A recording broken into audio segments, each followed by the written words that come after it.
প্রতি বছরই এপ্রিল আসলে আমার পলিনের অ্যালার্জি শুরু হয়। এপ্রিল মে 2 মাস চলবে।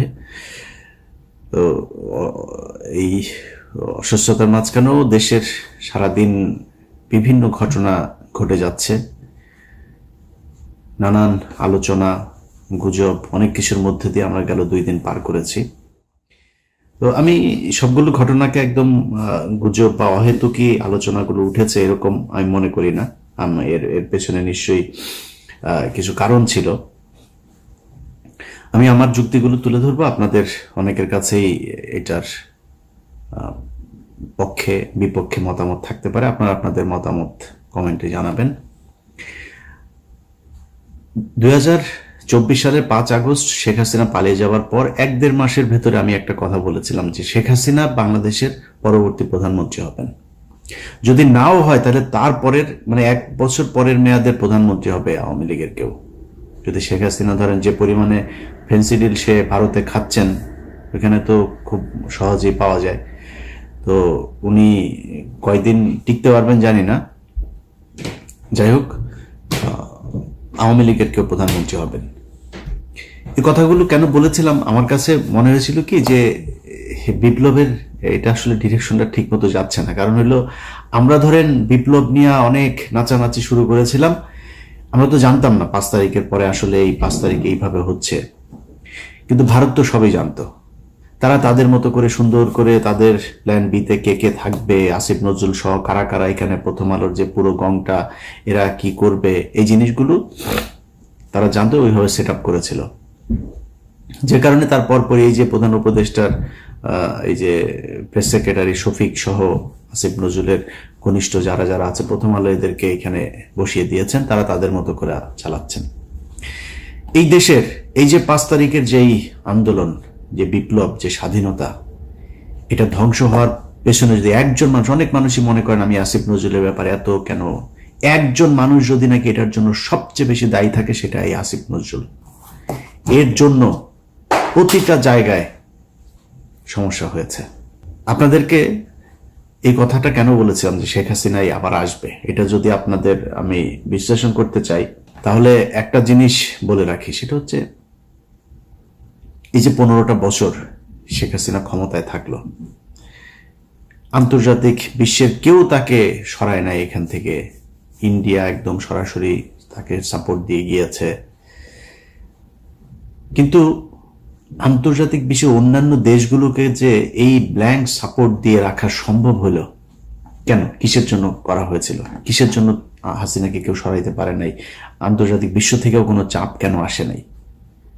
এর একমাত্র কারণ, বাংলাদেশকে সবাইকে বোঝানো হয়েছিল যে এই দেশটা হচ্ছে একটা জঙ্গি রাষ্ট্র। তারেক রহমান, খালেদা জিয়া এরা হচ্ছে জঙ্গিদের মূল হোতা। এদের কারণে এদের যদি ক্ষমতায় যায় তাহলে এই দেশ আবার জঙ্গি হয়ে যাবে, অতএব আওয়ামী লীগকে রাখতে হবে। একমাত্র এই কারণে শেখ হাসিনাকে 15 বছর রাখা গেল। আচ্ছা, সেখানে এই আন্তর্জাতিক পুরো বিশ্বটাকে কারা এই ন্যারেটিভটা দাঁড় করাইলো হচ্ছে ভারত। আর কাদের উপরে চাপাইলো? আলেম সমাজ, বিএনপি, জামাত, তাদের উপরে। তার মানে প্রধান যে বিষয়টা 15 বছর যেই কারণে হাসিনা ক্ষমতায় থাকতে পারলো সেটা হচ্ছে এই যে আমাদের দেশকে জঙ্গি রাষ্ট্র তৈরি করার সেটা। এটার সাথে একটা বড় অংশ কে ছিল? প্রথম আলো। যদি এটা হয়ে থাকে যে ইন্ডিয়ার কারণে আমরা 15 বছর আসতে পারি নাই, তাহলে আমাদের প্রধান কাজ ছিল এই স্বাধীনতার পরপর ইন্ডিয়ার ব্যাপারে পদক্ষেপ নেওয়া। কোনো পদক্ষেপ নেওয়া হয়েছিল? ভারতের সাথে কে কত পারে ঘষাঘষি করার জন্য সবাই চেষ্টা করলো।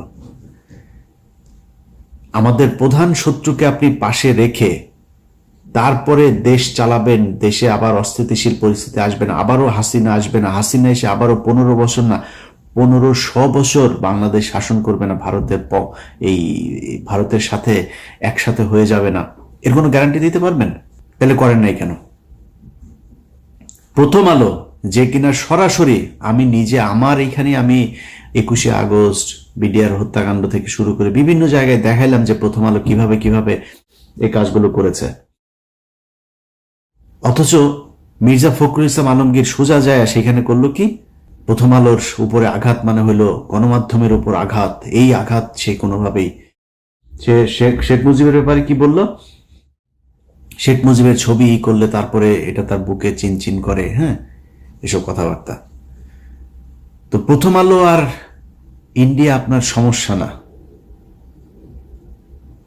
তা আপনার সমস্যাটা ছিল কারাই 15 বছর?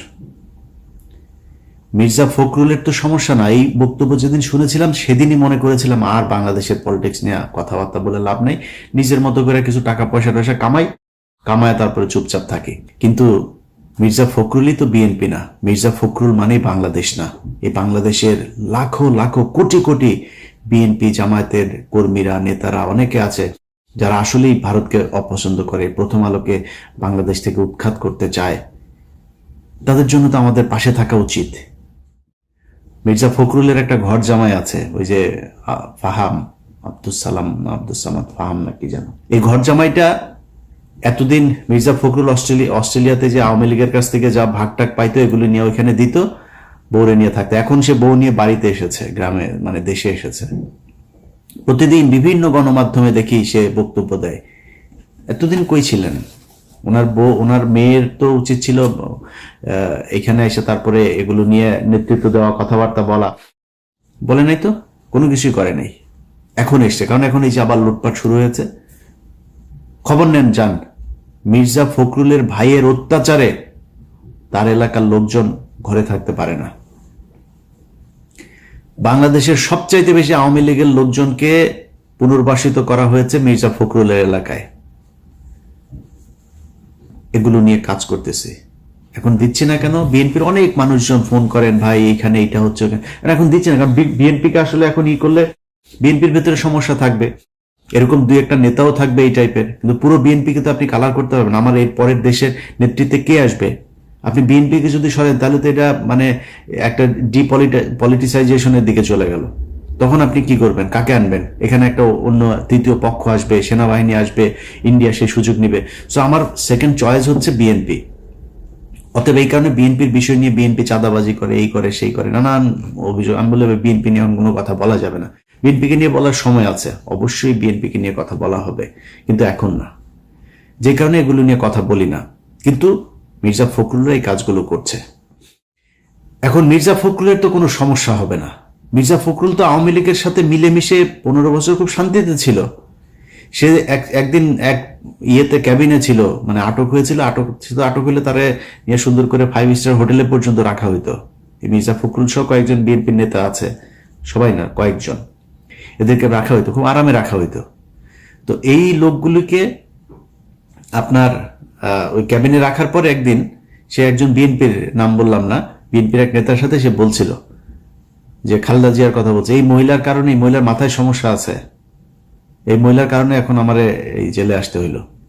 মানে একটা কর্মসূচি দিয়েছিল খালেদা জিয়া, এটা 2000 ধরেন কত সাল, 20 সাল বা তার বা মানে জেলখানায় যাওয়ার আগের, আমার ঠিক সময়টা মনে নেই, জেলখানায় যাওয়ার আগের ওই সময়টাতে এটা বলেছিল। আচ্ছা, এখন মির্জা ফখরুলের তো সমস্যা নেই। এবং মির্জা ফখরুল এই দেশের এই আওয়ামী লীগের যে চিন্তা চেতনা, সে দেখবেন ছাত্রদল, যুবদল, বিএনপির লোকজনের সাথে তার যে আচরণ, আওয়ামী লীগের ক্ষেত্রে তার আচরণ দেখবেন চেঞ্জ। বিএনপির সাথে প্রচন্ড কর্কশ, সে গায়ে হাত তুলতে যায়, চর মারে, ধাক্কা মারে। বিএনপির লোকজনের কথাবার্তা শুনলেই মনে হয় তার গায়ে আগুন ধরা যায়। এই জেনুইন একটা আওয়ামী লীগের। তো এদের কথা শুনে যদি আমরা কথা বলা বন্ধ করে দিই তাহলে তো সমস্যা। আপনি আওয়ামী লীগের এই যে সজীব ওয়াজেদ জয় সহ আওয়ামী লীগের যেসব ফেসবুক পেজ, টুইটার এগুলো আছে, এগুলোতে আপনি যান, গেলে দেখবেন তাদের মূল কাজ হচ্ছে বাংলাদেশকে জঙ্গি রাষ্ট্র হিসেবে প্রতিষ্ঠা করা। ইংলিশে আপনার ট্রান্সলেট করে তারপরে বাংলাদেশের বিভিন্ন ঘটনাকে তারা পৃথিবীর কাছে মিথ্যা সত্য মিলায়া তারপরে এগুলো ছড়াচ্ছে। তো এই যে কাজগুলো আওয়ামী লীগ করছে, তাদের মূল টার্গেট বাংলাদেশকে এই জঙ্গিবাদ এটার ইয়ে করা। আচ্ছা, এখন আমাদের উচিত ছিল কি? প্রথম উচিত ছিল যে যারা এগুলো করেছে তাদের বিচার করা। এই যে এই ভারত এবং আওয়ামী লীগ এগুলো করেছে, এটার ব্যাপারে শক্ত অবস্থান নেওয়া। আমরা সেই ভারতকে বসায় রাখলাম। আমরা যেই প্রথম আলো কিনা সারা দুনিয়া, প্রথম আলো, ডেইলি স্টার সারা দুনিয়াতে এইটারে আপনার ছড়ায় দিল। প্রথম আলো করে বাংলায়, ডেইলি স্টার করে ইংলিশে, সারা দুনিয়া এটা চললো। তাদের পাশে গিয়ে আপনি বসলেন, তাদেরকে বাঁচাইতে চাইলেন। তো আপনি একবারও চিন্তা করলেন না যে এদেরকে রেখে এরা যদি নাকি এই প্রথম আলোই তারেক রহমানকে খাম্বা তারেক বানিয়েছে, এই প্রথম আলোই তারেক রহমান খালেদা জিয়াকে জঙ্গিদের প্রশ্রয়দাতা, আশ্রয়দাতা বানিয়েছে। মনে নেই আপনার? এই বিচারটা তো করা দরকার ছিল। আমি বাংলাদেশে যদি নাই কোনো জঙ্গি থাকে, অবশ্যই তার বিচার চাই। বাংলাদেশ ইসলামী শরিয়া ভিত্তিক চলুক, আমি এটা চাই না। মানে আপনি আমার যাই মনে করেন তাই মনে করেন, আমি এটা চাই না। বাংলাদেশ ইসলামী শরিয়া ভিত্তিক চলার মতো ওই অবস্থা আমাদের নাই, আমরা সেই জায়গায় যাইতে পারিনি। যদি কেউ পারেন ওই মাইক নিয়ে ওয়াজের মাহফিলে গলা না ফাটায়া একটা গাড়ি বানায় দেখান। আমি ওই জায়গায় এখন যাইতে চাই না। যে কারণে কেউ যদি এখন আবার বিশৃঙ্খলা তৈরি করার চেষ্টা করে, আমি মনে করি বিএনপি আগে যেভাবে সেই শায়েখ আব্দুর রহমান থেকে শুরু করে বাংলা ভাইদেরকে যেভাবে শায়েস্তা করেছে, এইবারও সেটাই করুক। জঙ্গিবাদকে মাথাচাড়া দিতে দেওয়া যাবে না। কিন্তু জঙ্গিবাদ বলে কি বাংলাদেশে আসলেই কিছু আছে? সেটা প্রমাণ করা দরকার ছিল এই সরকারের আসার পরপরই। বিচারগুলো তাড়াতাড়ি শেষ করে যে এই ঘটনাটা আসলে এই যেভাবে নাটক সাজানো হয়েছিল, এইটা এইভাবে নাটক সাজানো হয়েছিল, এই নাটক সাজিয়ে এইভাবে ভারত এবং আওয়ামী লীগ মিলে তোমাদেরকে ভুল বুঝিয়েছে, আসলে বাস্তব চিত্রটা এটাই। এর মাঝখানেও যদি আলেমদের ভেতরে কেউ জঙ্গি কর্মকাণ্ডে যদি থেকে থাকে, আমি তাদের বিচার চাই। বাট বাদ বাকি যারা, তাদেরকে তো ছাড়া দরকার। সেইটা না করে আপনি তাদেরকে জেলখানায় রাখলেন, আর যারা এটা করলো তাদেরকে আপনি আশ্রয় প্রশ্রয় দিলেন।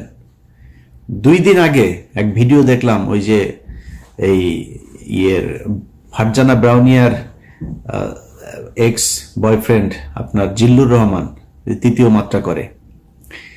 এই জিল্লুর রহমান ফারজানা ব্রাউনিয়ার এক্স মানে কত নাম্বার সেটা তো বলা যাবে না, এটা সম্ভবত ওই পার্ট টাইম বয়ফ্রেন্ড ছিল। তো এই পার্ট টাইম বয়ফ্রেন্ড বলছেন যে ঈদের পরে এই দেশে আবার জঙ্গি হামলা হবে। আমার হাতে একটা সিক্রেট রিপোর্ট, যেখানে দেখা যাচ্ছে যে ঈদের পরে বাংলাদেশের রাজনৈতিক পরিস্থিতি অত্যন্ত অস্থির হয়েছে। এক ধরনের জঙ্গি তৎপরতা গত কিছুদিন ধরে আমরা এই আলোচনা শুনছি এবং লক্ষণও দেখা যাচ্ছে। এটা পাঠবার একটা আশঙ্কা আছে। তিনি বলছেন দেশে নাকি কোন এক সাংবাদিক এটার সাথে জড়িত, কোন আলেম নাকি দেশের কারা কারা জড়িত, আর প্রবাসে একজন আছে কোথায় নাকি থাকে, সেও নাকি জড়িত। যে নিষিদ্ধ ঘোষিত কিছু সংগঠন, তাদের অন্তত 3 জনকে ক্লিয়ারলি আইডেন্টিফাই করেছে রিপোর্ট। এদের সঙ্গে একজন সাংবাদিকও আইডেন্টিফাই করা গেছে, যিনি এইসব তৎপরতার সঙ্গে যুক্ত। তার কাছে একদম পুরো তথ্যসহ খাতা, এইভাবে খাতা 3-4টা পৃষ্ঠা নিয়ে তারপরে তিনি বসেছেন। ওরে বাবারে, তার কাছে সব তথ্য। হ্যাঁ, কিভাবে হামলা হবে, কোথায় কোথায় হবে, সে আগের মতোই নাকি গুরুত্বপূর্ণ জায়গায় কোর্ট টোট এইসব সেইভাবে নাম ধরে ধরে বলছেন। পসিবল থ্রেট লক্ষ্য করা যাচ্ছে, তারা গভর্নমেন্টের বিভিন্ন ইনস্টলেশনে হামলা চালাতে পারে, লোকাল কোর্টস গুলোতে হামলা চালাতে পারে। পরে ধরে নিয়ে ওর পিছন দিয়ে ডিম ঢুকে ওরা জিজ্ঞেস করেন যে তুই এই তথ্য কই পাইলি, কই হবে, কারা কারা করবে, তাড়াতাড়ি নামের লিস্ট দে। আমরাও সেটা জানতে চাই, কারা কারা এই দেশে জঙ্গিবাদ এই করতে চায়, তাদের আমরা খুঁজে বার করতে চাই। ওর কাছ থেকে তালিকা নেন, ও কোথায় পেয়েছে এটা। এরা হচ্ছে খুব চিপ রেটের দালাল।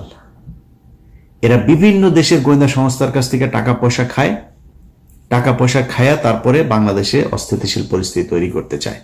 ভারত নিশ্চয়ই ওই হয়তো বড় অঙ্কের একটা মোটা অঙ্কের টাকা দিয়েছে। এই টাকা পয়সা নিয়ে সে এখন আবার আগের নেগেটিভ দাঁড় করাইতে চায়। এই দেশে আবার হামলা হবে ঈদের পরে, মানে জঙ্গি হামলা হবে, এই দেশে প্রচুর জঙ্গি আছে, এদের শায়েস্তা করো। এত সোজা না ভাই। 5 তারিখ এমনি এমনি আসে নাই। যদি কেউ মনে করেন 5 তারিখ এমনিতেই চলে এসছে, এটা মনে করার কোনো কারণ নাই। আল্লাহ নিজের হাতে ধরে আপনাদেরকে এই গিফট দিয়েছিল। এটা যদি ধরে রাখতে চান তাহলে এটা নার্সিং করতে হবে। এই যে 8টা মাস হইল, এখনো পর্যন্ত বিএনপি জামায়াত সহ বিভিন্ন লোকজন জেলখানায় আছে। জেলখানায় থাকা মানুষগুলিরে এখন পর্যন্ত জেল থেকে বার করতে পারলেন না। রোজাটা করলো তারা জেলখানার ভেতরে, ইফতার কি করে, তার পরিবারের অবস্থা কি, 15 বছরে এই মামলা চালাইতে চালাইতে কি অবস্থা। আরে ভাই, এই জেলখানার মানুষগুলোর এই যে প্রতিদিন তাহাজ্জুদ নামাজ পড়া, আল্লাহর কাছে সাহায্য চাওয়া, দেশের জন্য আল্লাহর কাছে কান্নাকাটি করা, এই জন্য 5 তারিখ এসেছিল।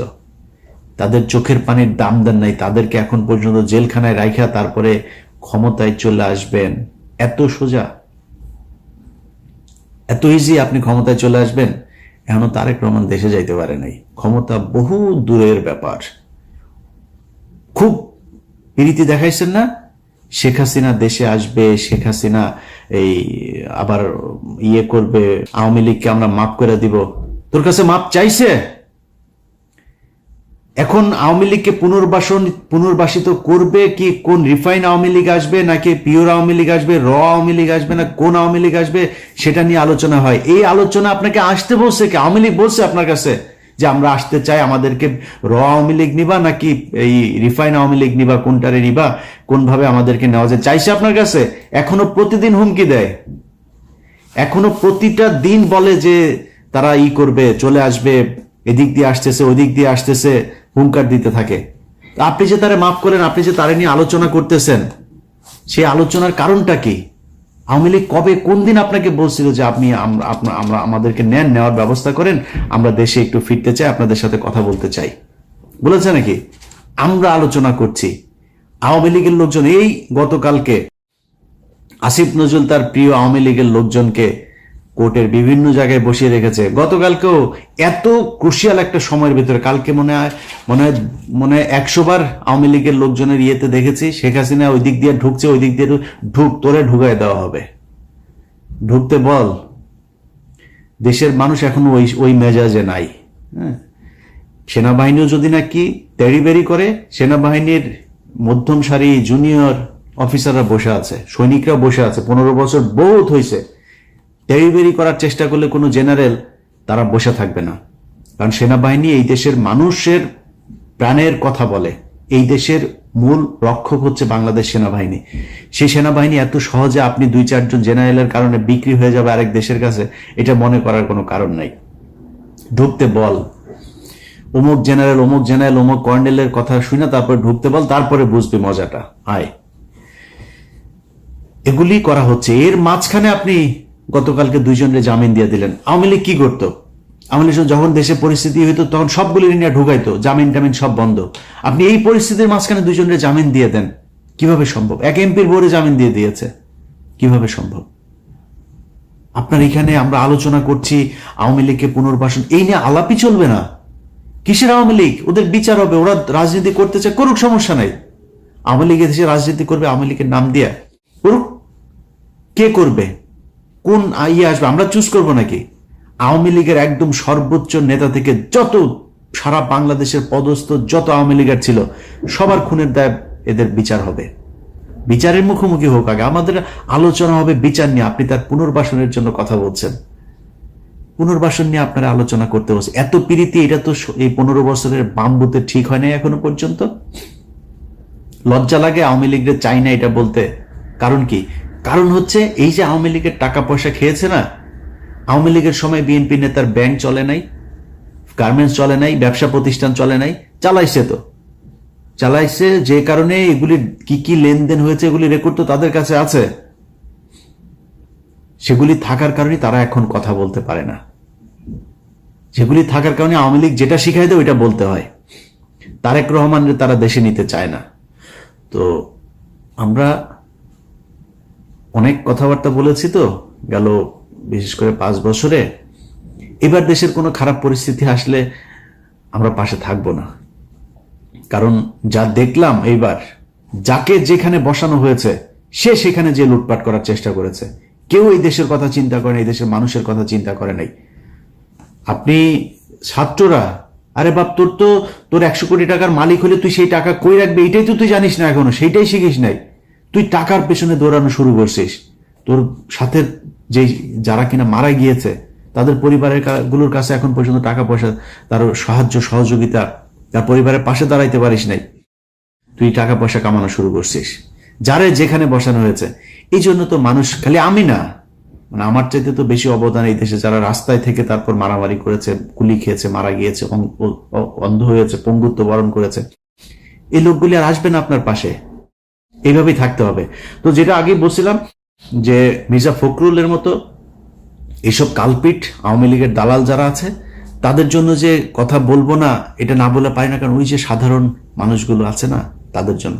বাট আমার মনে হয় আর কি সাধারণ মানুষের এটাই মনে হয় ভাগ্য, এই কোনো পাপ বোধহয় আছে, যেই কারণে আমার কপালে আসলে ভালো কিছু নাই ভাই, এই জন্যই হয়তো এরকম হয়।